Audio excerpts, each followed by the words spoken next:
Good morning, everyone. This is Elio Piedra in another morning coffee show. I am super excited. We have an awesome guest today. We're going to be talking about entrepreneurship, motivation, and of course, we're going to be talking about the social issues that we have these days, but with a positive and a motivational perspective. You stay right there because you are about to get inspired.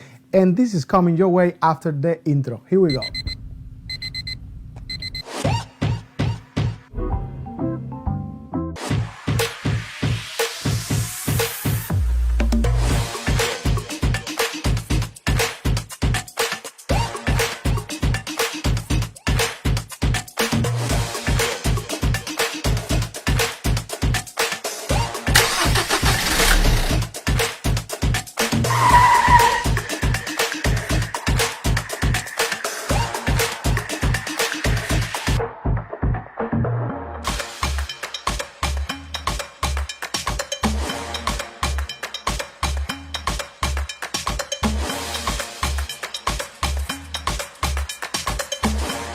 Get up, baby, this morning. This is Elio Piedra. Another morning means another coffee because this is morning coffee with Elio. This is going to be a great day. We have a fantastic guest.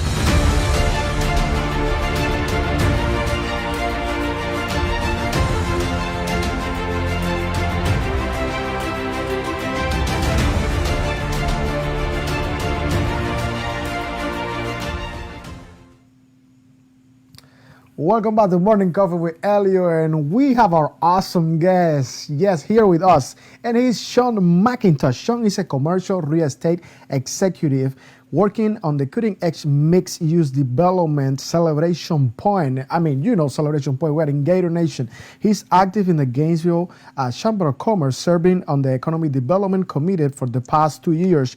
Sean moved to Gainesville from Atlanta, Georgia, where he managed upscale mixed-use developments, a Class A office tower in the regional shopping centers. He has worked with industry leaders such as CBRE Incorporated, Jones Land, LaSalle, and General Growth Properties.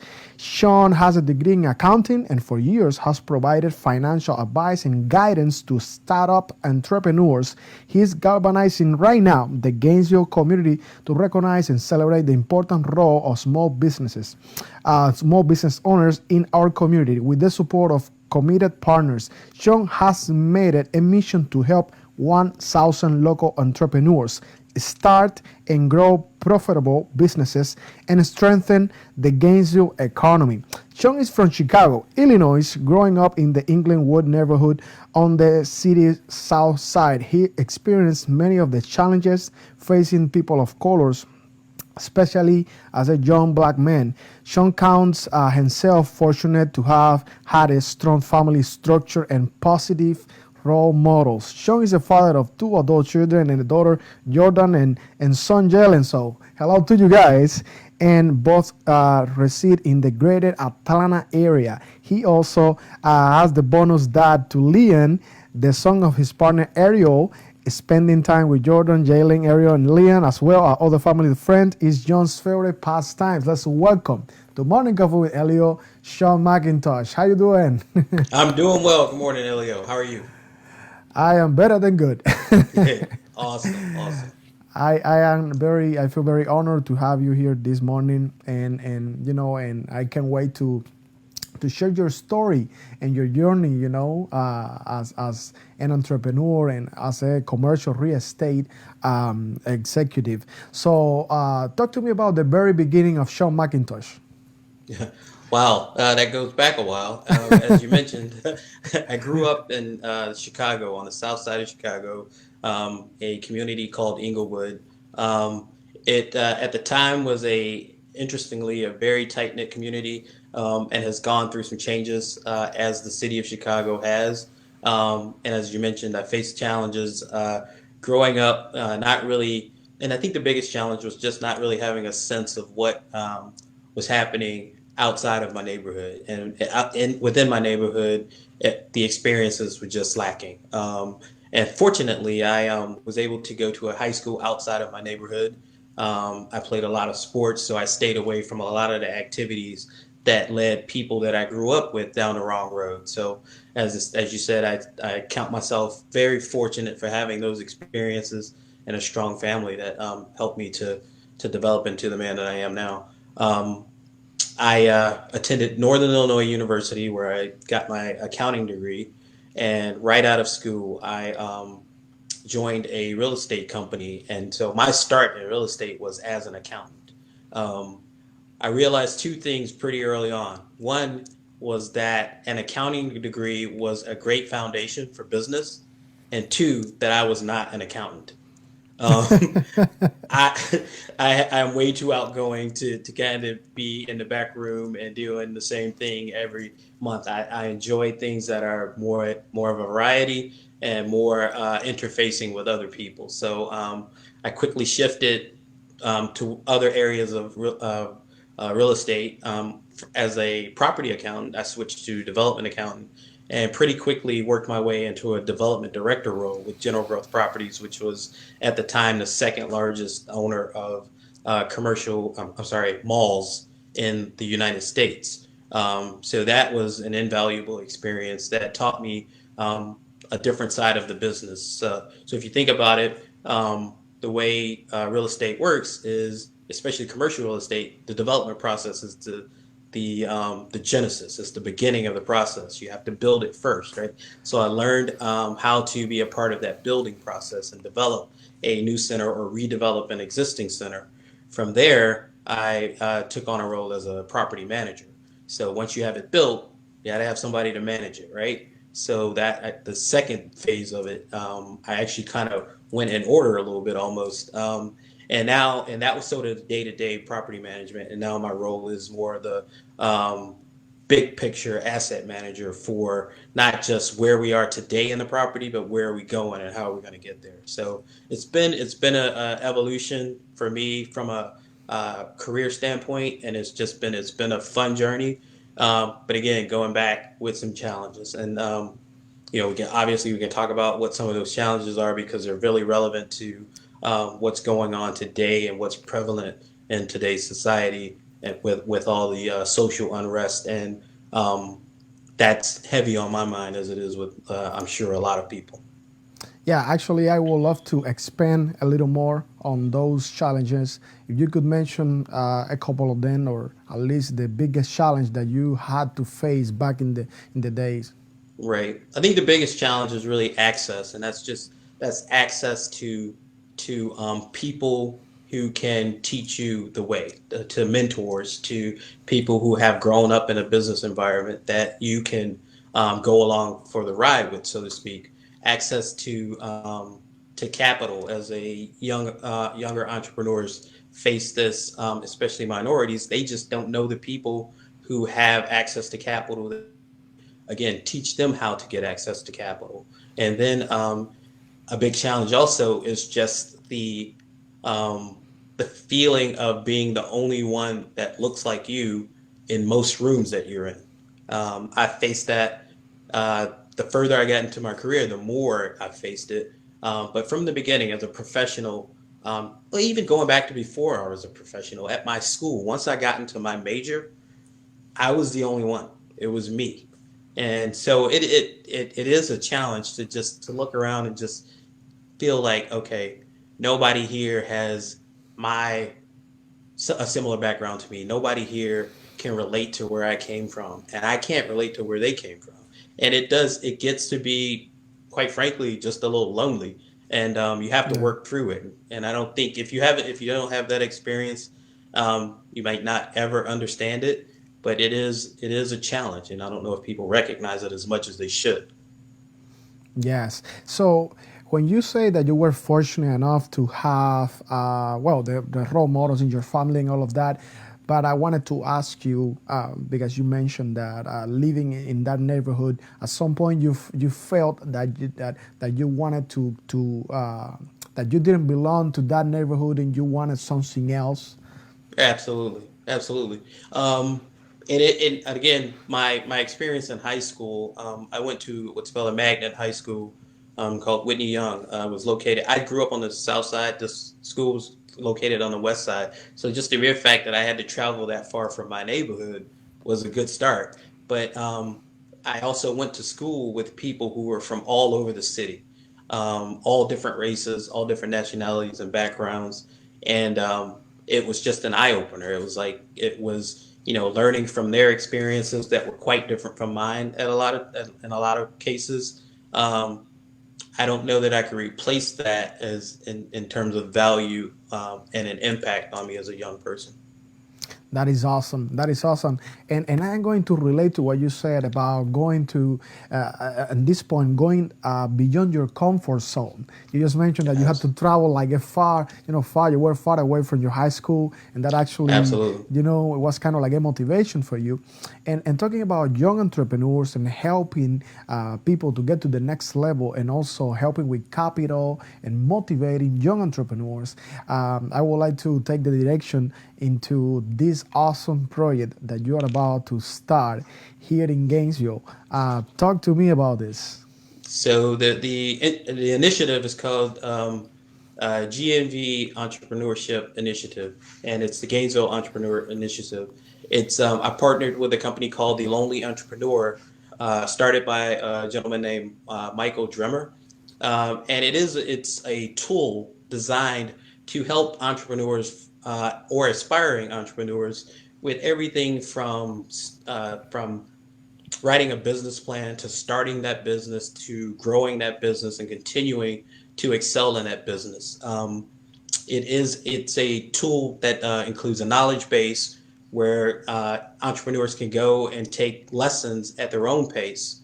But there's also weekly group coaching sessions, as well as tools such as things as simple as a template to design an invoice. Something you don't necessarily think about when you're starting a business, but you think about it when it's time to get paid. So, and you got to be able to do it, but it's not always intuitive how to do it. But this tool gives you the ability to do that. And one of the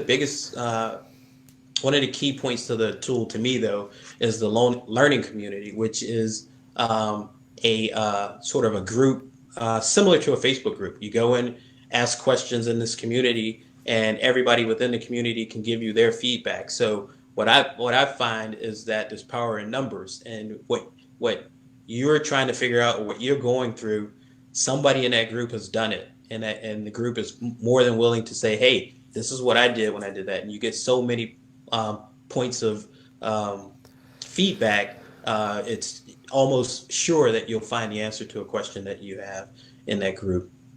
And this project, who has access to this project? So any entrepreneur can apply for access to the project. The website is called thelonelyentrepreneur.com/GNV. Any entrepreneur can go, and there's a link that says sign me up. You go in, you sign up, and so we're on the flip side is sponsors. So local philanthropists, I'll be seeking um, larger businesses, smaller businesses, the county, Electoral County, I'll be talking to, City of Gainesville, going out for funding. And for every $5,000 that's donated, 10 entrepreneurs will get 1 year of access to this tool. So an average cost of $500 per year for this great tool for these entrepreneurs.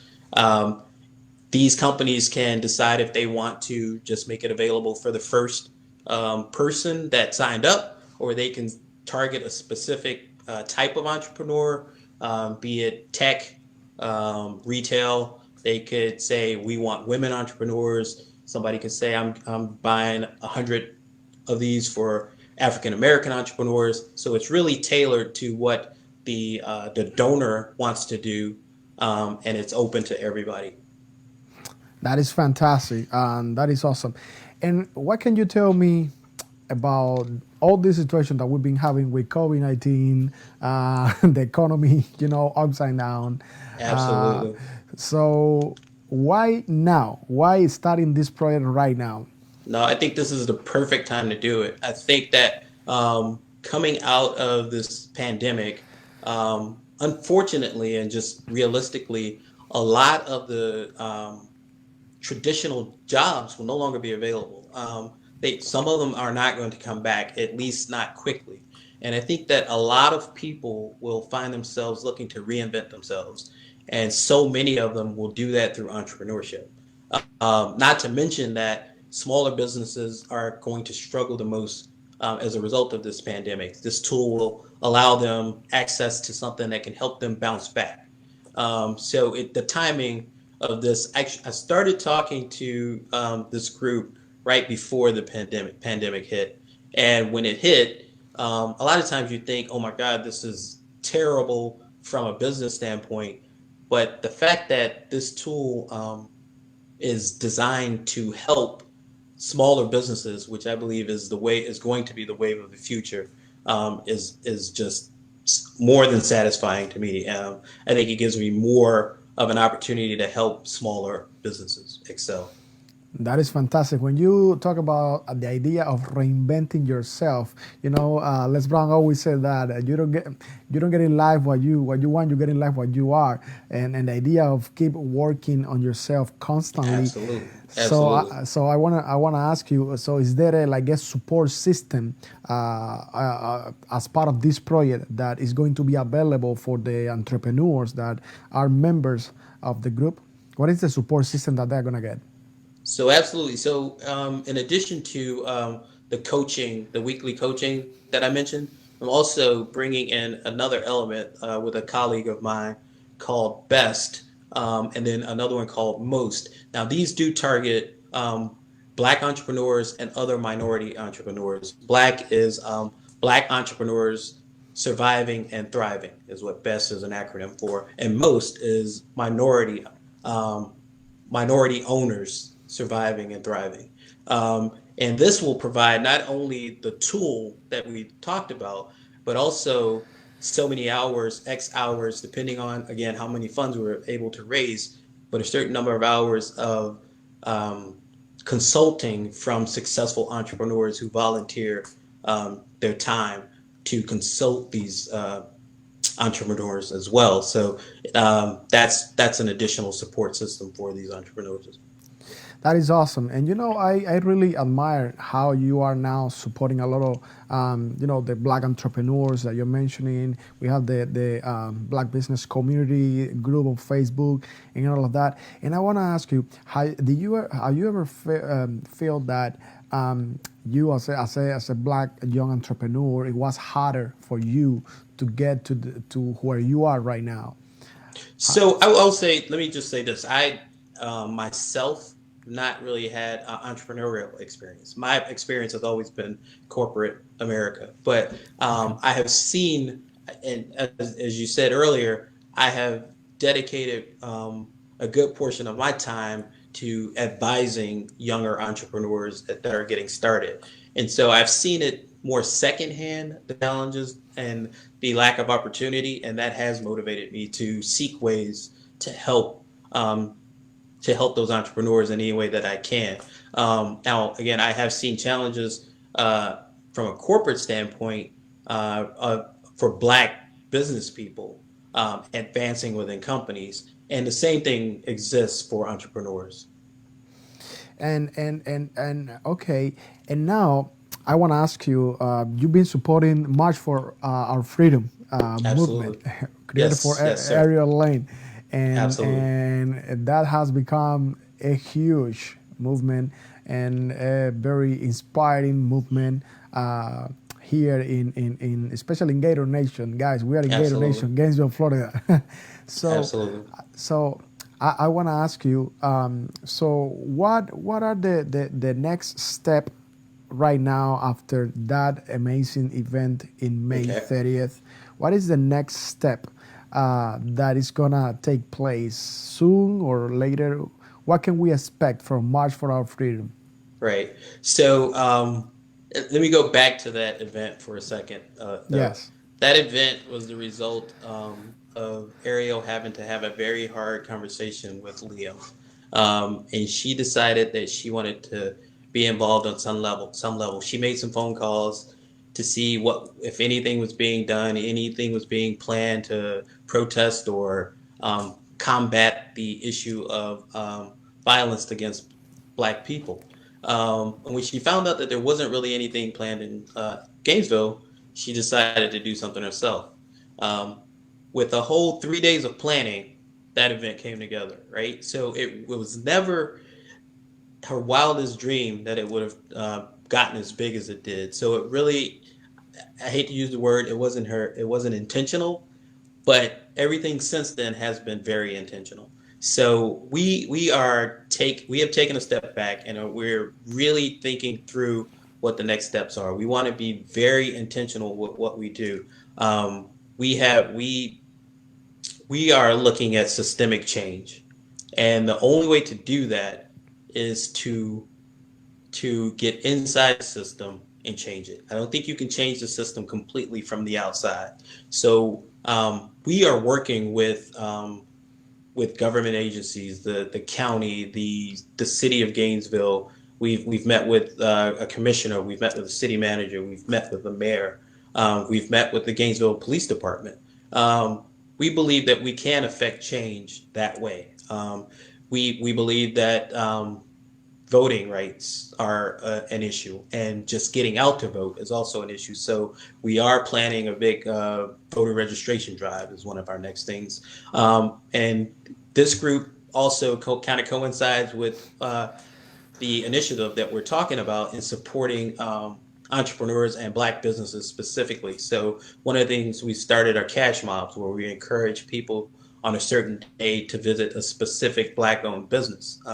We did our first one 2 weeks ago, and we're doing our next one Saturday. The first one went well. I was speaking with the owner of Lucille's, which is a Southern food kitchen, right? And they definitely indicated to us that they saw faces there that day that they didn't normally see.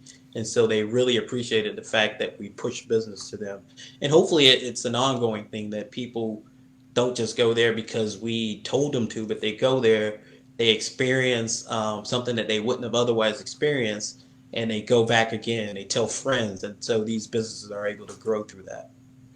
So one of the strategies that I see here to keep growing the local business community, now that we went back to the topic of the entrepreneurship, it is well, number one, this awesome project that you guys are about to start. That, by the way, when is this? When is the date, the deadline? When are you guys starting with the project? So no, the project has started. What I'm the phase that I'm in now is raising the capital, so to speak, donations. This is sponsorship based, so companies have to get behind it. I've gotten some really good upfront feedback on it. The chamber is behind it, so it's really gotten off to a good start. But now the real work starts. This is me personally pounding the pavement, talking to companies, again pushing this past the finish line. I think they look at it and they think it looks good, but I gotta convince them that it doesn't just look good. It is good, and it's a good place for you to be able to come out and fill your philanthropic responsibilities to the community. Because every business that makes money in this community does have the responsibility to give back to it, and this is just one of many ways to do it. But I profess that it's a good way to do it. It's a great way to do it, and I'm going to convince businesses, philanthropic entities, individuals to do just that.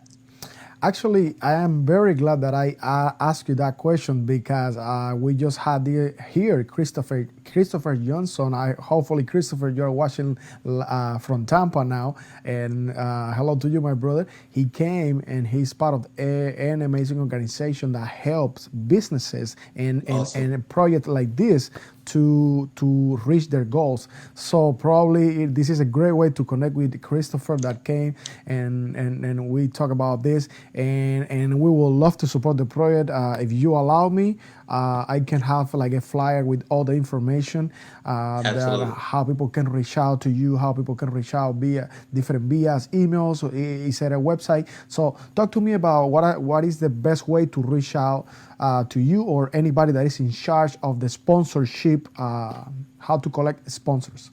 Okay, so anyone can reach out to me directly on by email at sean.mcintosh@seanmcintosh.net. As I mentioned earlier, the website for the Lonely Entrepreneur Project, which is the company behind the Gainesville Entrepreneur Initiative is thelonelyentrepreneur.com/GNV. And the the website is so intuitive that literally a sponsor, an entrepreneur who wants to participate can do it all without talking to me if they would like to. They don't want to talk to me, they don't have to. A sponsor could go on, make their donation. It is a 501c3 company, so they'll get their tax deduction. All the information needed to deduct it from their taxes is right there on the site. But certainly can reach out to me, and I'd be more than happy to talk to them, put them in touch with the people who actually are behind the scenes at the Lonely Entrepreneur if they have more questions about the tool itself. I know about it, but I don't run it. So, but if they want more information from those folks, they're waiting to speak to them as well. Well, you said you don't run it, but people call you the mayor, so there is a reason for that. Well, I'm only considered the mayor of Celebration Point, my small piece of Gainesville. Uh, oh my gosh, I don't know. I don't remember who said that the other day. It was hilarious. I think it was at the event actually, That's funny. yes. So Well, I before say now that I'm the first man now. Ariel's the mayor. yes, yes, she's Ariel. Hello to you, my darling. So we have a few minutes to go, but we had a wonderful conversation before we actually started the show, and we actually were talking about how the importance of talking about all these social issues. They are global. Okay, I actually had a officer, a Royal Navy from United Kingdom the other day here, and we talk about all of that. And people are Hmm. sending letters to college in the United Kingdom about asking the universities to talk about racial issues, right? All this racism that is part of history, and they've been trying to hide, right? And we talk about a lot of stuff. And in our conversation, the conversations that we have before the show, you were mentioning the concept and the different I will say ideas and understanding when somebody's saying defund the police, take something from the police. And the way you were explaining this to me, it was so amazing that I would love for you to actually to share that with our morning coffee community. Right, right. So defund the police has become such a buzz phrase that people don't necessarily know what it means, and it might mean different things to different people. Some people might equate it to abolishing the police. Some people might just equate it to taking a deep, long look at what is in a police budget. What are police officers doing? And restructuring those budgets and making a police force less policing and more protecting and serving, which is their motto and what they should be doing. Originally, police forces were not created to serve and protect. They were created for quite a different reason. And we want to make sure that that reason is a distant memory. We believe that we can work with police departments to get to that point. But I think that we have to change the total mentality, the complete mentality of police forces throughout this country to make this problem go away. And the only way to do that, as I mentioned, is to work with those police forces, with these city officials that are elected and who really run these police forces, right? Because a police chief is the top man in the police department, but he's hired by a mayor who's elected by us, right? So we have to get out and vote and get the right people in there who are going to make the changes that we want to see. And March for Our Freedom as a group firmly believes in that stance, and we understand that our stance isn't everybody's stance, and I don't disrespect or I don't have to understand everybody's stance, but I respect it. But we have our beliefs in that, and we're going to stick to that, and that's the way we're going to operate as a group. Great. So, do you think that retraining the police, like probably going deeper into what is the process to hire a police officer, that will make a big difference? Absolutely, and it does start at the beginning. It starts at the top as well.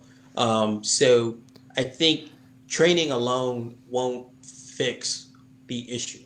It's a lot of it is a mentality because to think that kneeling on a man's neck for 8 minutes and 46 seconds was because you didn't know you shouldn't do it is ridiculous.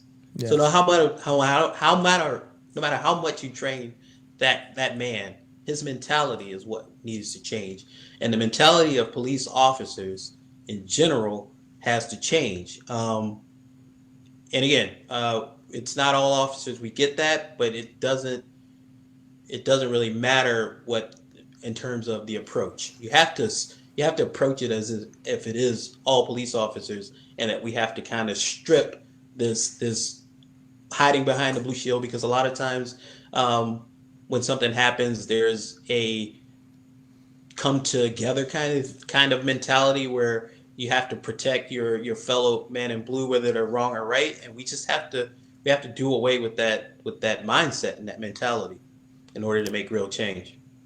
Exactly. So you're asking police officers to be human first, be a human being. Absolutely. You need to have empathy, and I love that. Actually, a friend of mine was talking the other day about that because he was mentioning that there is a lot of great police officer, of course, over there, and he was saying if they can have at least a test, empathy test to see how tolerant are you, Right. what are your feelings, your emotions, how can you go from 0 to 100 miles, Right. Right. because you can control your emotions. And that's probably, I saw actually the video on Facebook when the police officer was walking, I think it was in Walmart, and the lady was asking him, "Do you regret? Do you feel anything?" Was one of the cops that actually was And watching. Yeah, yep. I don't know. You saw the video. One of the cops that was part Yes. of what Yes. the event that took place, and he didn't say anything. And you see, that's he doesn't have what you need to have to serve your community. So Right. I see your message and your message, Right. and actually it brings a lot. It brings a lot of hope, to the community.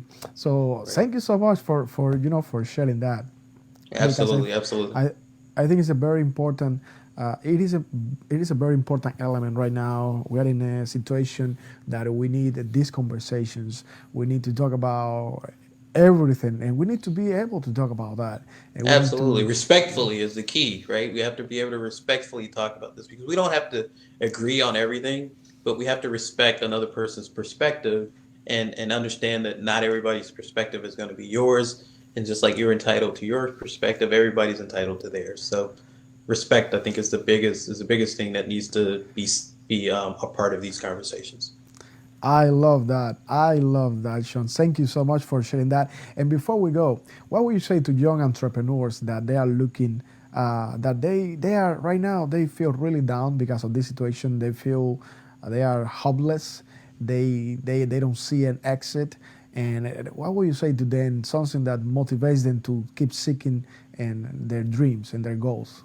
Right. So I'll go back to a word that I used, and that's reinvent. Always be looking for what's next, because there's going to be challenges, there's going to be roller coasters, but take what seems like a down cycle and look for what's the opportunity in that down cycle. What do we need coming out of a pandemic, or you've seen it even in a pandemic. So and it's unfortunate that we're in a pandemic, but if you imagine you got on the early train of manufacturing masks, right? There's always something that where you're going to be able to flourish in any kind of environment, and obviously we don't want pandemics to be what makes people rich. We don't want to be in a pandemic, but if that as an example where you can take something and make it at least a financial opportunity, then in any other down cycle you can definitely do the same thing. That is awesome. Thank you for that, Sean. And as I told you, We're looking forward to keep supporting you with this with the Lonely Entrepreneur Project, and to we're looking forward to have a flyer on the screen. And if you are watching this show, before we go, make sure that you, number one, like it and share it, because this show is something that people need to watch. And leave your comment below, because we're gonna meet you down there in the comments. Leave your comment, like it, and share it. And if you have any questions for Sean, please, this is your moment. Also, we have sponsorship opportunities for you. If you are if you are somebody that is looking to impact other people's life, if you are seeking to make a difference, Les Brown says something that I really want to share with you guys before I go. It's like, we should be ashamed to leave this world before we have made a major contribution to humankind. So this is your time to make that major contribution that you are looking for. So reach out right now. Remember that this is Morning Coffee with Elliot. Once again, Sean, you are amazing, and I really appreciate you for being here and for making time for us, because I know you're super busy these days. Well, likewise, you are amazing as well, my friend, and thank you for having me, and thank you for everything that you do. We definitely appreciate you. This forum is awesome, and keep the parties going as well. Yes, and we gotta keep bringing the fiesta. Absolutely. Appreciate you. Awesome, my people. We're gonna see you next time, another Morning Coffee. As I always said, stay tuned, stay blessed, and live full. Yes, we're gonna see you in another Morning Coffee. Guys, thank you very much for watching Morning Coffee with Elio. Yes, we're really looking forward to seeing you Monday, Wednesday, and Friday. Do not forget to like us and follow us on Facebook and become part of the Morning Coffee with Elio community. Stay tuned, stay inspired, and live full.